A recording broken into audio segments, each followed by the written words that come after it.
Guest ரோல்னு சொல்லி இப்படி ஏமாத்திட்டீங்களே. லால் சலாம் பார்த்துட்டு பொங்கும் ரசிகர்கள். நடிகர் ரஜினிகாந்த் ஹீரோவாக வில்லனாக பல படங்களில் நடித்திருக்கிறார். மிகவும் குறைவான படங்களில் மட்டுமே கெஸ்ட் ரோலில் நடித்திருக்கிறார். ஆனால் மிகவும் குறைவான படங்களில் மட்டுமே ஒரு காட்சியில் வரும் கெஸ்ட் ரோலில் நடித்திருக்கிறார். யார் படத்தில் உலக நன்மைக்காக ஸ்ரீராகவேந்திரா சாமியை பிரார்த்திப்பது போல ஒரு காட்சியில் நடித்திருப்பார். பாலச்சந்தர் கேட்டுக்கொண்டதால் அவர் இயக்கிய மனதில் உறுதி வேண்டும் படத்தில் சுஹாசினியுடன் ஒரு பாடலில் கொஞ்ச நேரம் வந்து நடனமாடியிருப்பார். அதன்பின் அவர் கதை எழுதி தயாரித்த வள்ளி படத்தில் சில காட்சிகளில் வருவார். பி. வாசு இயக்கத்தில் உருவான குசேலன் படத்திலும் ரஜினி கெஸ்ட் ரோல் என சொல்லப்பட்டது. ஆனால் நிறைய காட்சிகளில் வருவார்.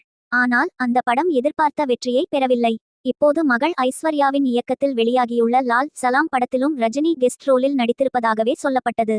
மேலும் விஷ்ணு விஷால் மற்றும் விக்ராந்த் ஆகியோர் கதாநாயகர்களாக நடித்திருக்கிறார்கள் எனவும் கூறப்பட்டது. லைகா நிறுவனம் தயாரித்துள்ள இந்த படத்திற்கு ஏ.